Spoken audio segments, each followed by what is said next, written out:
eso es una cuestión. La cuestión que se plantea es si todo el sistema astrológico, que es el sistema... Porque, ¿qué es la base del sistema astrológico clásico?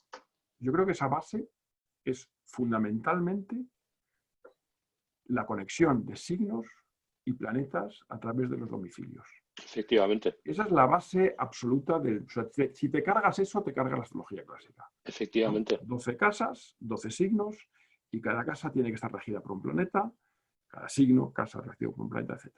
Esa es la base. Luego tenemos las exaltaciones, que son importantísimas también, etc. Luego tenemos una serie de otras divisiones. Entonces, todo ese sistema de correlación y de influencia, digamos, ¿no?, que ejerce un planeta sobre una zona del cielo, ahí es donde se plantea la cuestión. Eso es un sistema que podemos traspasar. O sea, yo estoy convencido de que eso en un principio fue ideado sobre una base siderea. Esa es Yo pienso que al principio fue ideado sobre una base siderea. Pero la luego cuestión que se plantea observo... es si se puede traspasar a un zodíaco tropical. Sin más. A ver, Ben Ezra, por ejemplo, al principio de su libro de las razones, indica claramente cuando nosotros estamos atribuyendo cualidades a los planetas. Por ejemplo, estamos diciendo de Venus que es fresca y fluida, o húmeda y fría. Sí. En realidad, dice Ben Ezra, lo estamos haciendo para clarificación de los estudiantes. O sea, para que las personas que lo estudian, ¿de acuerdo?, pues de alguna manera tengan unos puntos de referencia, para saber, ¿de acuerdo?, cómo se expresa el planeta. Sí. Ahí estamos hablando de cualidades elementales, ¿no? Y Ben Ezra dice, pero eso en realidad no es así. No es que Venus sea fría y húmeda, no. Es que la luz de mueve Venus lo frío y lo húmedo, digamos. mueve lo frío y húmedo al nivel de la luna. Quiere decirse que de alguna manera la luna que guía los ciclos del mes, y a través de los ciclos del mes, como dice Ben Ezra, la luna hace en un mes lo que el sol hace en un año, ¿de acuerdo?, establece la diferencia entre los principios estacionales y estructura a partir de consideraciones puramente tropicales. No digo trópico en el sentido de zodíaco tropical, sino en lo que representa. O sea, simplemente la traducción literal de la palabra.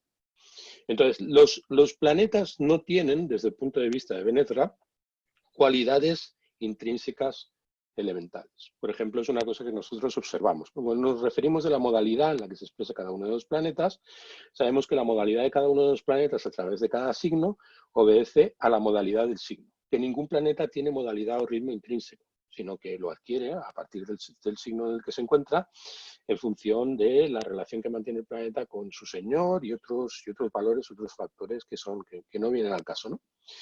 Pero claro, si nosotros empezamos a decir que las cualidades de los planetas, tal y como se expresan en el orbe sublunar, obedecen a las características del orbe sublunar, y el orbe sublunar es una manera de estructurar las diferentes estaciones, y resulta que respecto de las diferentes estaciones nosotros trazamos como sinónimo de comienzo Aries, no es que el punto vernal no esté en Piscis, es un hecho que está en Piscis. Y es un hecho que en un momento estuvo en Tauro, y es un hecho que en un momento estuvo en Géminis, y es un hecho que la precesión de los equinoccios es un fenómeno real. Ahora bien, va a acabar ocurriendo que tengamos que decir, por ejemplo, del principio del equinoccio, que está significado por un signo frío y seco, en algún momento cálido o seco, porque claro, evidentemente por la precesión de los equinoccios llegará un momento en que llegará Leo, y tendremos que decir, o que llegará a Escorpio, o que llegará a Sagitario, y tendremos que decir que las características del inicio de la temporada son las características de Sagitario o las características de Escorpio. No. Esa es la cuestión. No, desde mi punto de vista, no.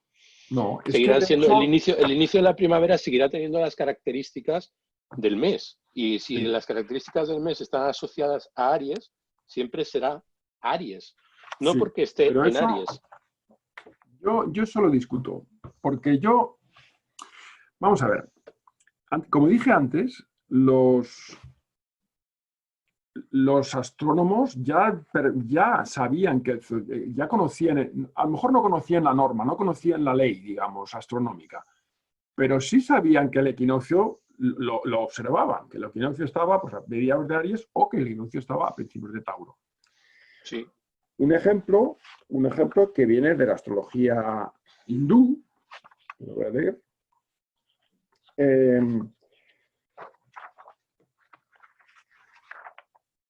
Es de un astrónomo muy importante hindú, que es el Varahamihira. Sí, sí. De momento, está más adelante. Sí, y entonces él habla de que bueno, no, vamos a ver, el Jyotisha Viranga, que es una obra que es muy antigua, no se sabe muy bien de cuándo, pero parece ser, por esto que te voy a decir ahora, que proviene de mediados del segundo milenio antes de Jesucristo, o sea, tela. Sí. Entonces, en esa astronomía o astrología que del Vedanga Jyotisha, que se habla mucho del Sol y la Luna y de las nakshatras, de las mansiones lunares, y se trabaja mucho con las mansiones lunares, no trabaja con el zodiaco. Entonces, cuando... Espera un momento es que esto...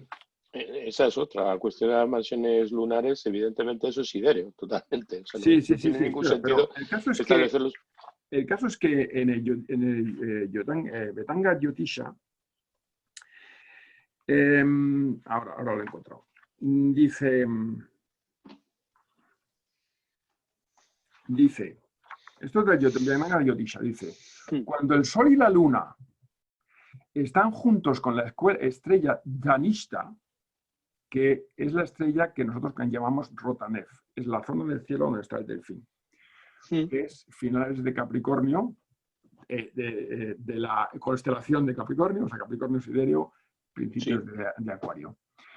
Y también Júpiter transita por el nakshatra Dhanishta, y este fenómeno es claramente visible en el cielo, dice, entonces comienzan al mismo tiempo el Yuga, que es un lapso de 5 años, el mes lunar y el Shukla Paksha, que es decir, la fase creciente lunar, la estación fría del año y el Uttarayana. Y el Uttarayana es el solsticio de invierno. O sea, está diciendo que el solsticio de invierno está en la mansión de Dhanishta, es decir, finales de Capricornio. Es decir, el equinoccio de primavera estaría, por tanto, a finales de Aries, más o menos.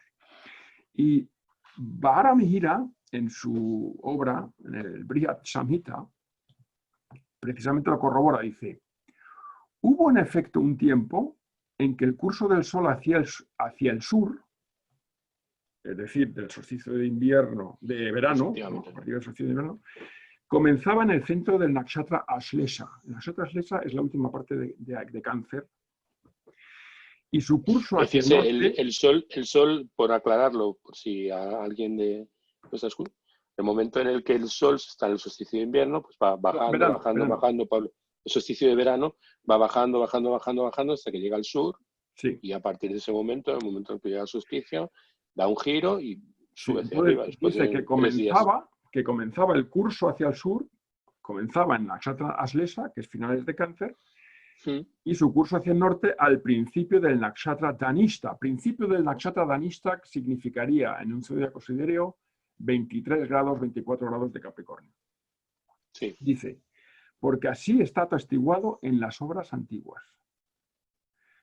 Esto estoy leyendo literalmente. Sí, sí. En la actualidad, el curso del Sol hacia el sur, en la actualidad cuando él escribe, que es en el 500 después de Jesucristo más o menos,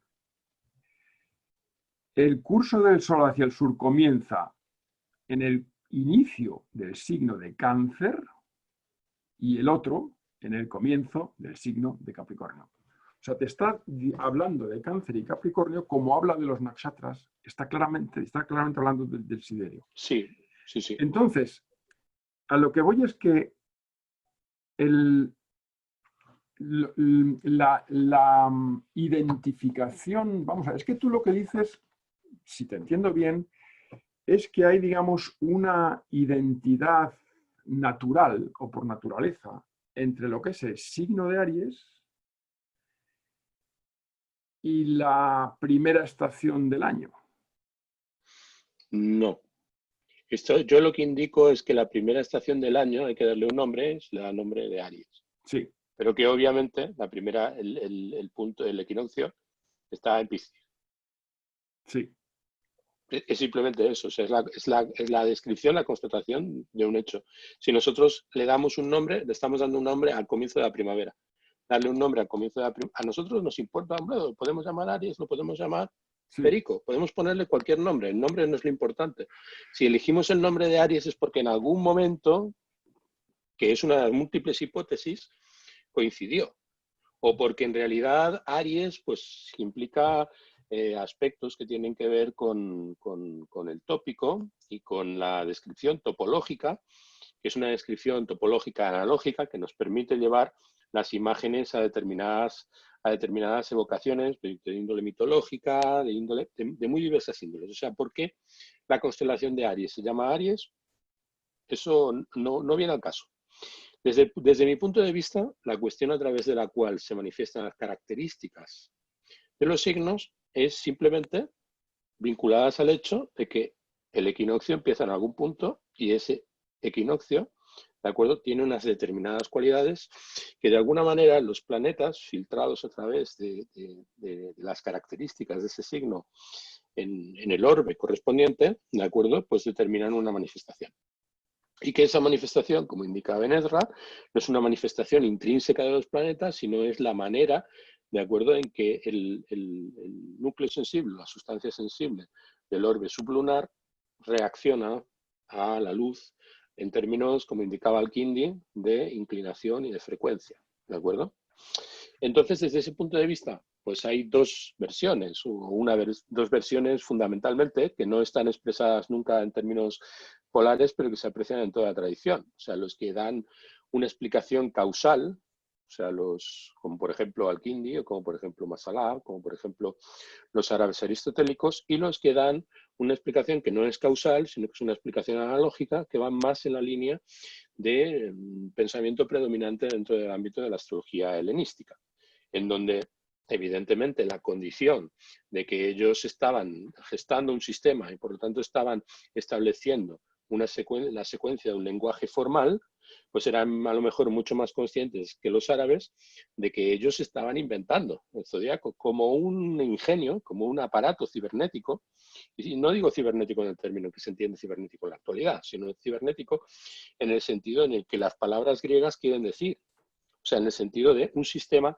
un aparato organizado de tal manera que nos sirve para describir el cosmos, ¿no? Entonces, desde ese punto de vista, los helenísticos tenían una serie de problemas y los árabes tenían otra serie de problemas diferentes que respondieron o que trataron de maneras distintas, ¿no?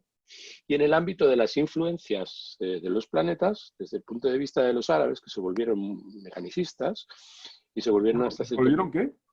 mecanicistas o aristotélicos, o sea, buscaban establecer una causalidad natural, a ellos les vino muy bien, de acuerdo, Ptolomeo, a pesar de que son francamente doroteanos. Y a partir de Ptolomeo fue cuando idearon, o esa es mi hipótesis, idearon un sistema que es el sistema tropical, en el cual a partir de la posición, de acuerdo, del equinoccio, pues definían la sucesión de los signos. Pero bueno, eso cuando nosotros vemos a Al-Kindi describir los signos, pues los describe de manera que no cabe ningún lugar a dudas. Lo mismo que cuando Masalá está explicando en este tratado sobre el orbe, de acuerdo, vamos, lo que estaba leyendo. O sea, al principio empieza a decir No, que el principio... pero vamos a ver, lo que eso significaría, según, sí, a ver si te he entendido bien, que si por ejemplo, alguien tiene el Sol, por ejemplo, a 10 grados, o a 2 grados o a 3 grados vamos a ver, 3 grados de Aries tropical, ¿no? Sí, sí, sí. Estaría a 10 grados de Piscis, hoy en día más o menos, sideral, Efectivamente. pero que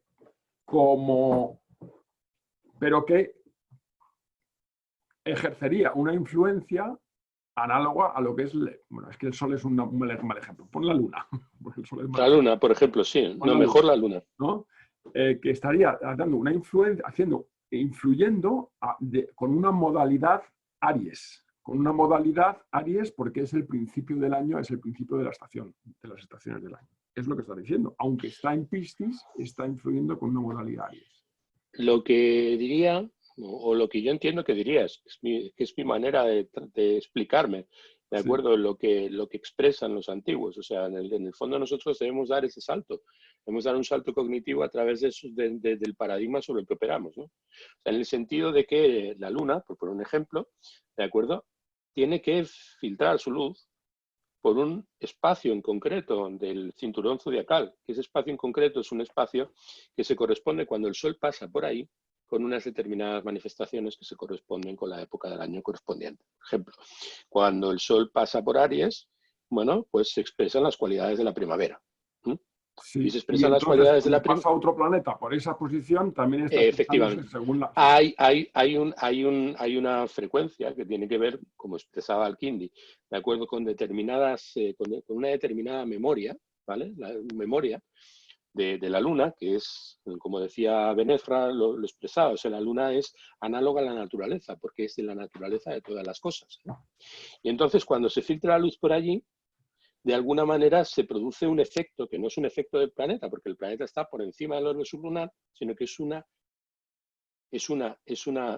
determina una cadena causal que determina una aparición dentro del orbe sublunar, pues con ya, sus pero correspondientes ahí efectos es sobre las cosas. donde tenemos dos paradigmas diferentes. Eso es un paradigma que yo diría que es el paradigma, digamos, occidental, que se ha establecido en la astrología occidental, tropicalista, Hmm. efectivamente, sí. Mi tesis es que el paradigma original es otro. El paradigma original es que y esto lo podemos ver continuamente en la literatura antigua, que el zodiaco es una esfera que está más allá de los planetas. Claro, Sí, si Ptolomeo era geocentrista, claro, lo tenía bastante fácil poner la esfera, yo tengo mis dudas de que fuera la novena geocentrista, pero esfera, bueno. ¿eh?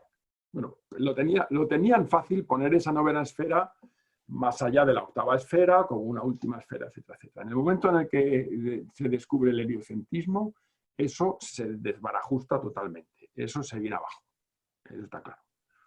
Entonces, la idea original es que la esfera de la zodiacal es una esfera que está más allá de la esfera de Saturno, y lo encontramos, por ejemplo, en los textos herméticos, que hablan de una esfera a la que van las almas cuando, digamos, se han despojado de todas las... se han despojado de todas las... De sus deseos concupiscentes. etcétera, etcétera, de los diferentes niveles planetarios. Sí, la Es depuración decir, volvió. y eso lo encontramos también en el sueño de Escipión, lo encontramos en muchos lugares, esa idea de que en las estrellas, que lo tenemos en Platón, por supuesto, que la esfera de las estrellas fijas es la esfera a la que van las almas una vez que han sido liberadas. Sí, pero que el gran orbe al que hace referencia Masalá, en el mismo texto que te he citado antes, o sea, cuando Masalá está diciendo que el principio de la primavera comienza con Aries y que son los signos iniciadores los que determinan el principio de las estaciones y que además se condensan las cualidades de cada una de las estaciones en los signos fijos y que además cambian, no se transforman a partir de los signos mutables. Cuando lo expresa así Masalá en el Tratado del Orbe, al Sí, eso es principio lo que del dice Tratado del Ptolomeo. Orbe, Está refiriéndose a Ptolomeo cuando habla de eso. totalmente. Al principio dice que el gran orbe, el gran orbe es el que se mueve de izquierda a derecha y que está más allá del orbe de las estrellas fijas, más allá del orbe del zodiaco, con lo cual el gran orbe, ¿de acuerdo?, incluye todas esas diferentes esferas. Pero Y eso que el solo gran vale, orbe, eso solo es posible desde un punto de vista geocentrista. Si no, eso solo es posible. no Yo existe, tengo, no yo existe ese tengo, orbe en ese lugar del cielo. O no sea, existe ese orbe en ese lugar del cielo porque el orbe, el movimiento del orbe, y eso ya lo sabían ellos, se debía al movimiento de rotación de la Tierra. O sea, no, la rotación de la Tierra no la tenían claro. Pues Alá no pensaba en la rotación de la Tierra, pensaba en la rotación del orbe. el orbe se mueve de izquierda a derecha, ¿de acuerdo? Porque la Tierra se mueve de derecha a izquierda. Ya, pero Si él como no nosotros decía que se estamos moviera la fijos, Tierra, ¿eh? No decía que se moviera la Tierra. la historia es, en el momento en el que pones a la Tierra fija dentro de este sistema, Sí, todo gira alrededor de la Tierra sí, y todo lo que ocurre en el marco de la esfera sublunar sí, refleja lo que hay fuera. Y sí. entonces, evidentemente, que ese gran orbe incluye toda la manifestación aparente de las cosas que percibimos en el cielo. Y es entonces cuando Al-Kindi, por ejemplo, dice, bueno, es que todas las cosas nosotros las vemos en nuestra esfera. Todas las cosas las vemos en nuestra esfera. Fuera no sabemos lo que hay. Es un ámbito en el que nosotros solamente vemos las cosas desde dentro de la esfera. Con lo cual la descripción del orbe, como la hace Masalá, es la descripción de lo que hay por debajo de la Luna. Entonces es como si estuviera imaginando a los planetas en las 7 esferas por debajo del orbe de la Luna, porque nosotros estamos por debajo del orbe de la Luna. Ya, pero ¿sabes lo que pasa? Que los antiguos, como por ejemplo Inezra, mi ejemplo más claro es Inezra, porque Inezra habla de que en el libro de las, ¿cómo se llama? El libro de los fundamentos de las tablas astronómicas. Sí. En ese libro explica muy detenidamente la diferencia entre el zodiaco por la razón, que él llama, que es el zodiaco de Ptolomeo, lo llama así también, el zodiaco El digamos tropical, que viene de Ptolomeo, que es el frente tropical, al zodiaco natural, que y sería el el zodiaco zodiaco que no natural es... o el zodiaco por la visión. Entonces se le explica de la diferencia entre los dos, o sea, lo tiene totalmente claro, tiene totalmente clara la precesión. Einerla está totalmente, vamos, lo tiene todo muy claro, lo sabe todas estas cosas. Es probablemente geocentrista, pero él sabe que hay una precesión, que hay un movimiento, etcétera, etcétera, etcétera.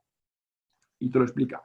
Y luego dice, el zodiaco tropical es el zodiaco que se utiliza para una serie de cálculos astronómicos, para las estaciones del año, para las declinaciones de los planetas, porque claro, para hacer una serie de transformaciones trigonométricas de un sistema a otro necesitamos el punto cero de Aries.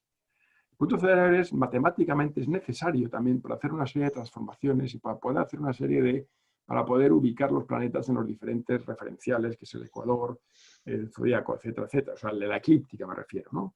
Entonces, y te da toda una lista de cosas que son todo temas astronómicos. Lo único que es muy curioso, pues, que lo que acabas de decir tú, lo único que él incluye en esa lista es el de los signos cardinales fijos y móviles. Y es muy interesante esto.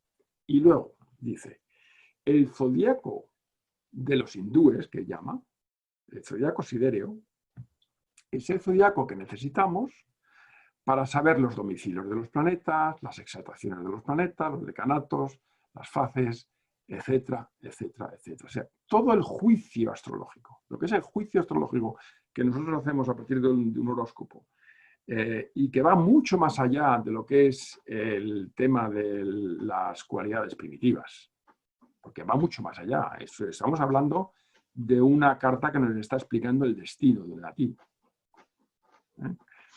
Y eso, según Inebra, ese juicio astrológico tenemos que basarlo en el zodíaco sidéreo.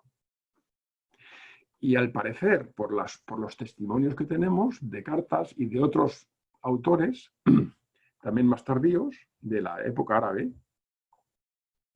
o del mundo árabe parlante, seguían manteniendo el zodíaco sidéreo para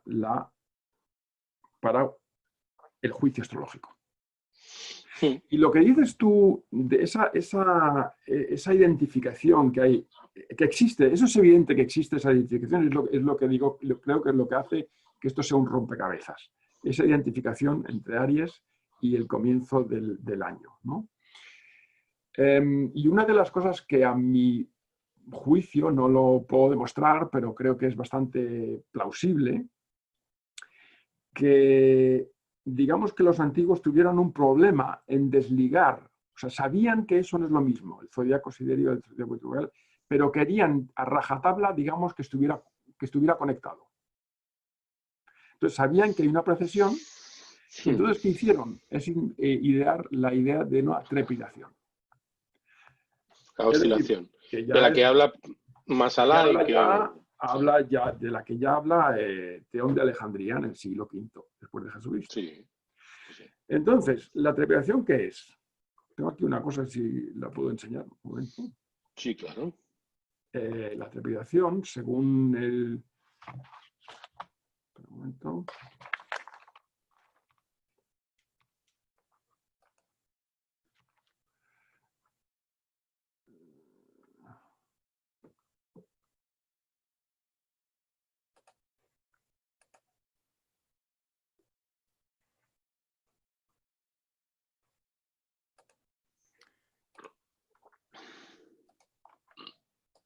La trepidación viene a ser esto. Esto es un dibujito para que veáis cómo funciona la trepidación. Según Azarquiel. Es decir, este es el Ecuador. El Ecuador tiene, este es el punto vernal, ¿no? Este de aquí.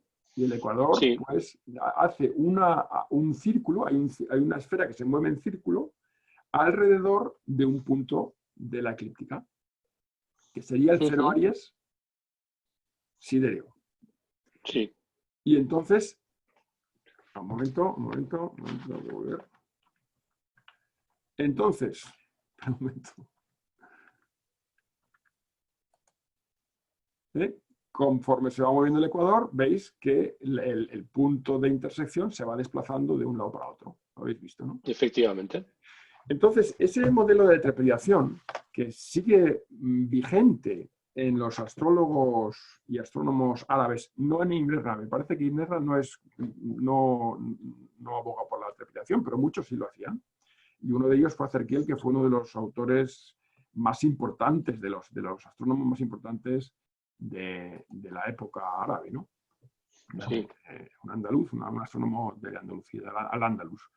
Entonces, Azarquiel es uno de los que, digamos, que intenta explicar esta trepidación desde un punto de vista astronómico, intenta, digamos, establecer el sistema, digamos, de un modo científico, ¿no? Entonces yo pensaba, ¿y por qué lo de la trepidación? Y yo creo que es porque no querían, o sea, no, a través probablemente de Ptolomeo en aquella época se había establecido una identidad entre los dos y no, digamos que había que mantener, digamos, de cierto modo la unidad entre uno y otro. Entonces la trepidación era una manera de explicar que eso se mueve, pero que se mueve solo hasta cierto punto y más o menos el equinoccio sigue manteniéndose en Aries por los signos de los signos. Bueno, a lo mejor llega, bueno, luego pasará a Piscis en un futuro, etcétera, etcétera, pero se mantiene en Aries y Pero no volverá pasa de un signo a otro. Sí, es la idea de un ciclo que está detrás de la convicción, pues que está también dentro de Ptolomeo, de mirar que son círculos y no espirales, que son epiciclos y que por lo tanto siempre hay un principio de retorno al origen detrás de la idea de Pero es una trepidación. teoría obsoleta, no es cierta, no es correcto. Bueno, la trepidación es obsoleta. Aquí cuando nosotros estábamos hablando, por ejemplo, del tema de lo que son los domicilios y las dignidades y demás, aquí es un hecho que cuando nosotros estamos utilizando un sistema de dignidades, que evidentemente es un sistema que no nos podemos saltar si realmente queremos comprender el sistema horoscópico, se puede hacer otro tipo de astrología, pero no es astrología horoscópica, con lo cual se destruyen todas las bases del sistema.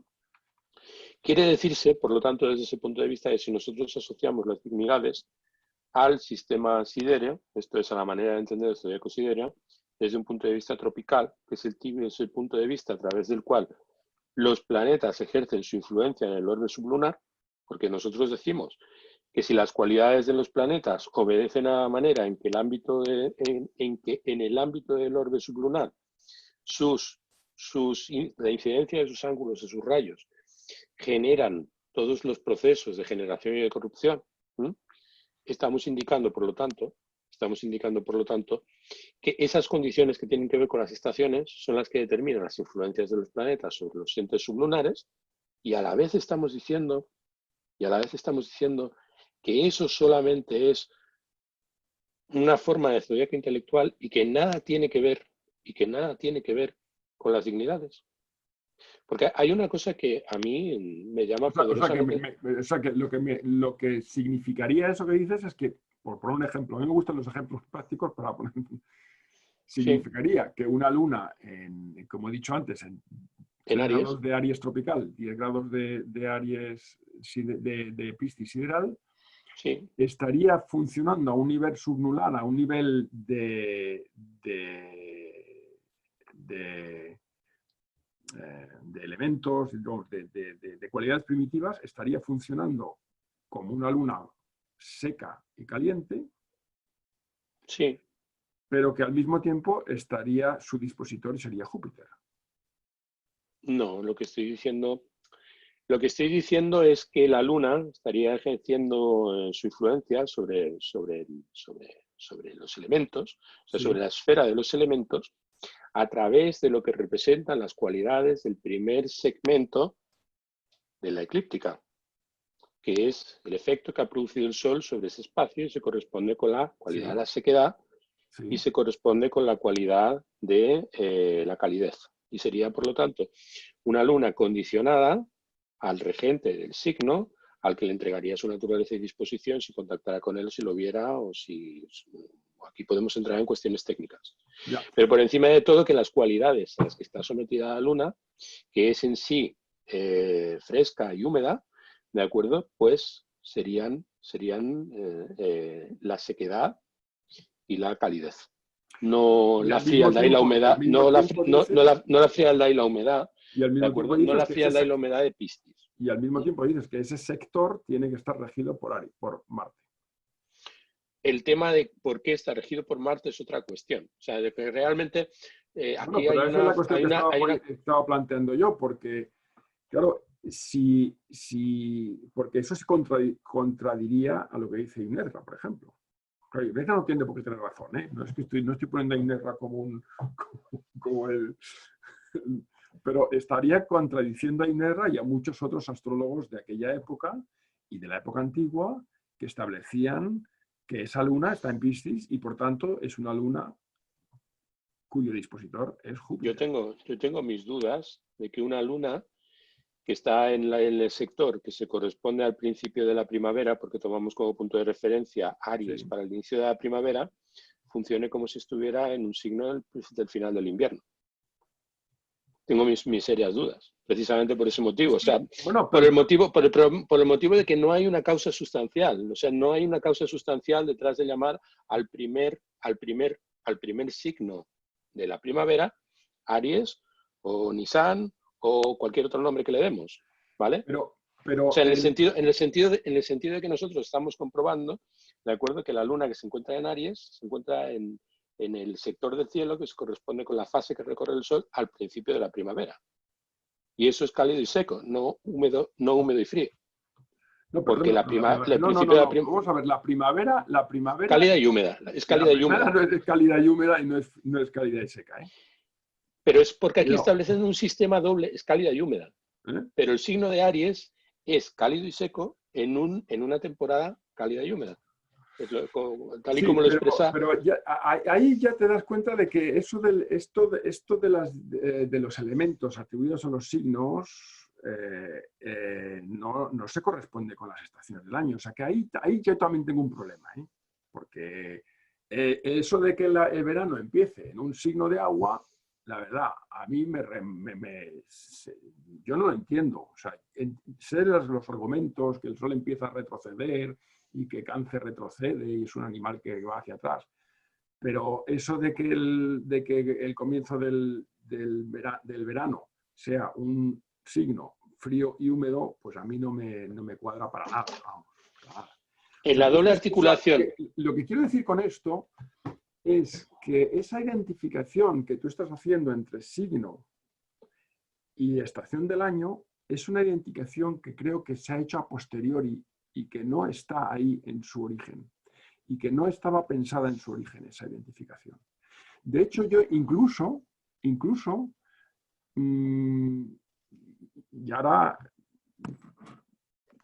bueno, me arriesgo a lo mejor un poco, pero si miramos Un momento, Rafael, antes de que te arriesgues, me interesa mucho tu respuesta, pero el tema de la asociación de los signos a las sí, estaciones del año es de todos estos autores a los que nos estamos refiriendo. O sea, por ejemplo, te lo cito, o sea, Sarah Albishir indica, sin ir más lejos, pero es que podría, Abu Mashar, por ejemplo, refiriéndose a Géminis, Pero tú estabas hablando de Géminis y por qué no te cuadra que el principio del verano sea Cáncer, ¿no? Abu Mashar dice refiriéndose a Géminis. Su naturaleza, la naturaleza de Géminis, es caliente y húmeda. Es aireada, sanguínea, su sabor es dulce, de sexo masculino, diurno, bicorpóreo, un signo creciente en luz y su parte más avanzada es cercana al solsticio. Eso ya lo dice para empezar Abu Mashar en la gran introducción. Sí. La parte más avanzada es cercana al solsticio. Tiene muchas caras, refiere todas las cosas valoradas y sobre los árboles altos de forma humana, elocuente, caliente de niños. Aquí evidentemente está hablando de Géminis como asociado a la primavera. Y las explicaciones que da acerca de Géminis son sobre la primavera. Bueno, las Cuando asociaciones que da sobre todo son con respecto a la cualidad caliente y húmeda, ¿eh? Sí. Y luego además pero, lo que me estás diciendo es que Abu Mashar... Permíteme. Y luego Benezra, por ejemplo, al que tú has mencionado, sí. dice, debido a que todos los días observamos que el orbe de los signos zodiacales y los orbes de los 7 planetas se mueven de este a oeste, en una dirección opuesta a su movimiento, sabemos que hay una especie de orbe superior por encima de todos los otros orbes y todos los orbes son impulsados por su movimiento. De eso se deduce lo que yo te estaba comentando, que ellos eran conscientes de que estaban tomando el movimiento del orbe en función de que ponemos a la Tierra como fija dentro del sistema. Sí, sí. Y que no necesariamente la Tierra tiene que ser fija dentro del sistema, sino que ellos son muy conscientes de que están viendo el cielo en términos relativos. De hecho, Sí. así lo dice Masalá en el Tratado del Orbe, en donde dice que las cualidades de los elementos, ¿de acuerdo?, son relativas y no absolutas. Esto es, por ejemplo, Sí. el fuego es ligero respecto del aire, pero el aire es ligero respecto del agua y el agua es ligera respecto de la Tierra y viceversa. Hablan de la relatividad respecto de los elementos que están por debajo del orbe. Entonces él dice Benezra, el orbe superior cruza el orbe de los signos zodiacales en 2 lugares, la cabeza de Aries y la cabeza de Libra. O sea, eso es como lo indica, así de claro. El orbe superior, esto es el gran orbe, cruza el orbe de los signos zodiacales en 2 lugares, cabeza de Aries y cabeza de Libra. Aquí está diciendo, por lo tanto, y dice después, donde el día y la noche son iguales. Dice, el orbe superior cruza el orbe de los signos zodiacales en 2 lugares, cabeza de Aries, cabeza de Libra, donde el día y la noche son iguales. Sí. Desde la cabeza de Aries, el Sol siempre se inclina hacia el norte de las esferas rectas, es decir, el orbe superior, porque el camino del Sol está a lo largo de la línea de las constelaciones zodiacales. Ya, pero por lo tanto, sí, pero es que precisamente esto es por este tipo de citas es porque tenemos este tipo de discusiones, en realidad, porque realmente es muy difícil explicar por qué los mismos autores se contradicen en ciertos momentos.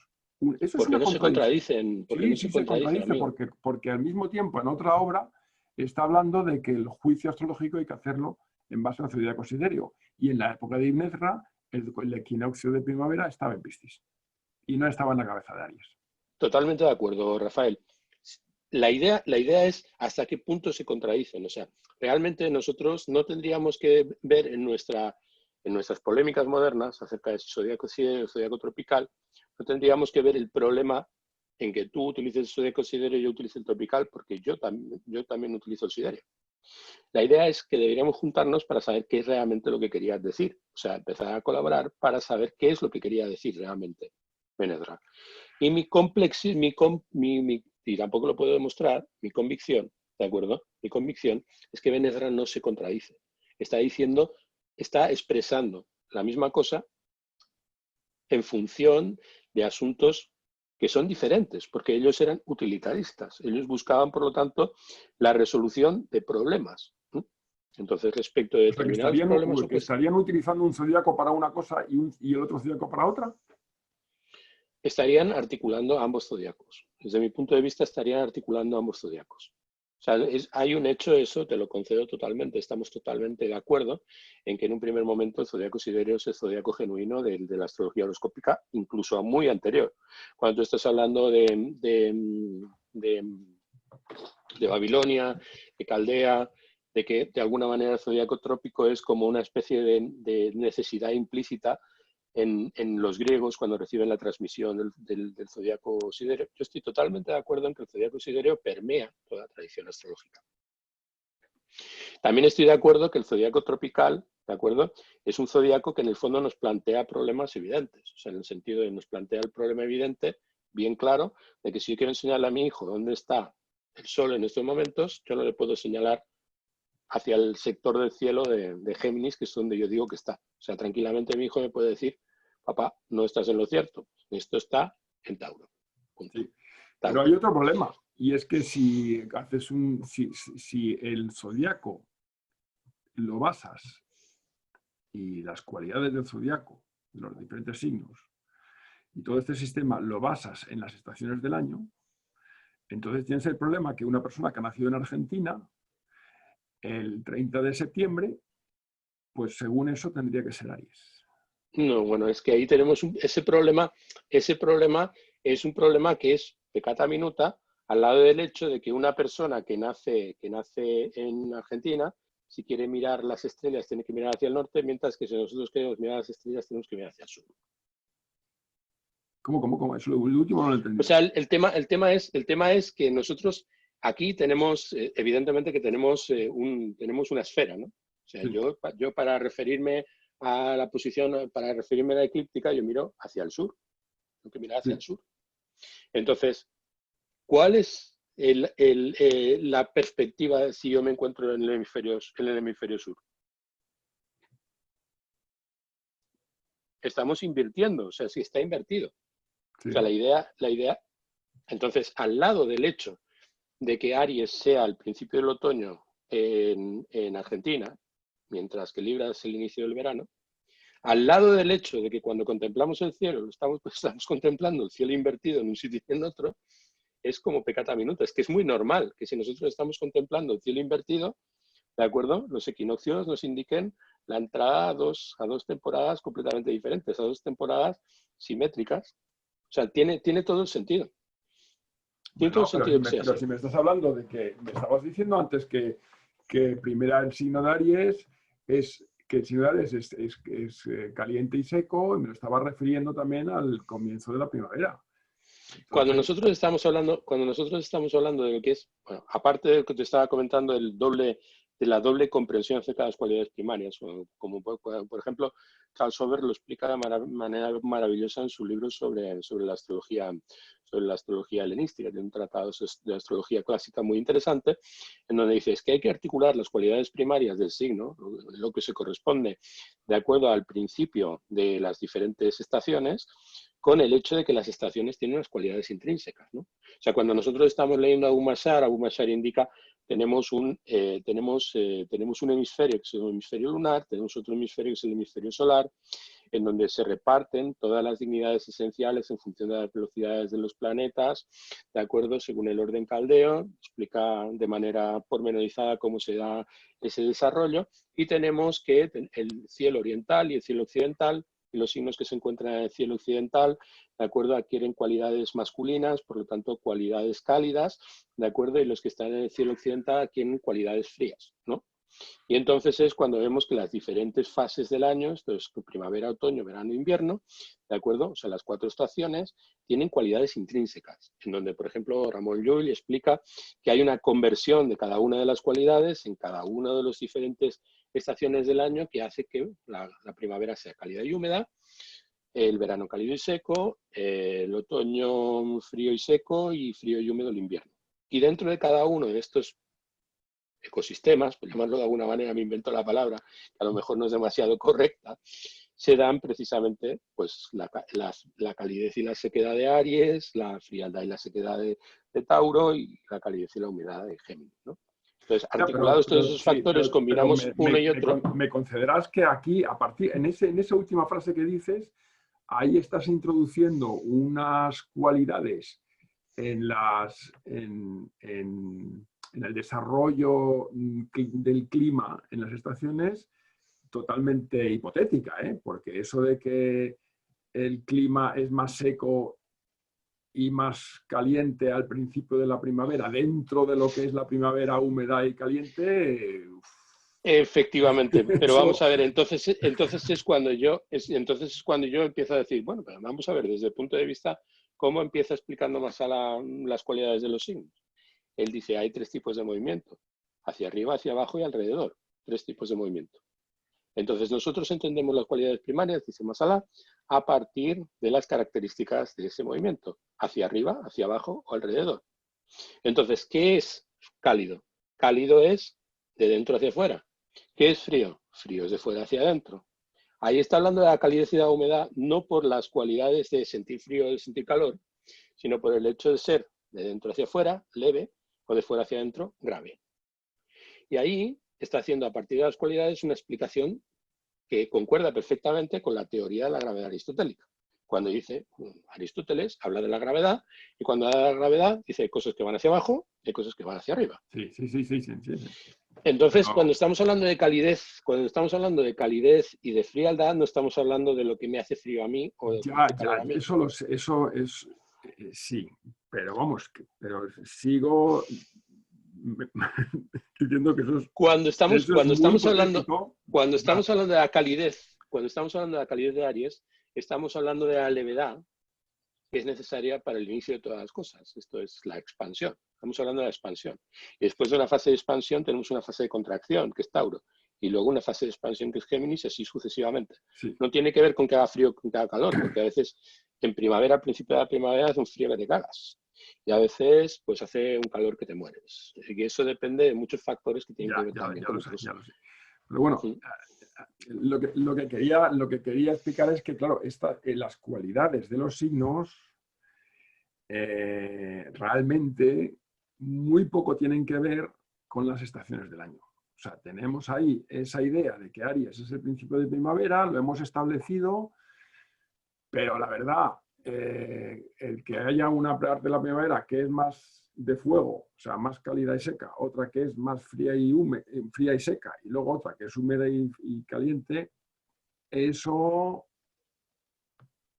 Sí, aunque sea entendiendo las cualidades, como dices tú, desde el punto de vista aristotélico, eso es me porque los parece una astrólogos... construcción, digamos, demasiado abstracta y demasiado poco asible. Porque... A ver, si es que es cierto que los astrólogos estamos equivocados, o sea, nos lo dicen continuamente en nuestra manera de percibir la realidad, pero aquí no estamos hablando de que sea correcto referirse a la calidez o la humedad, referida a la primavera o la calidez o la sequedad al primer mes de la primavera. No, no. Aquí estamos diciendo, si Masalá indica, de acuerdo, que en la primavera, pues los brotes se abren, de acuerdo, los niños nacen, ¿de acuerdo? Y cultivamos y las fresas maduran y podemos comer fresas. O sea, vamos a ver, el tema es que con el principio de la primavera se produce un proceso expansivo en el que la vida se multiplica, ¿de acuerdo? Y se impone. Y es esa tendencia de imposición de lo que es el inicio de la temporada es precisamente a lo que alude Masalá de manera explícita en su explicación acerca de lo que representa el principio de la primavera. Esto es expansión, conquista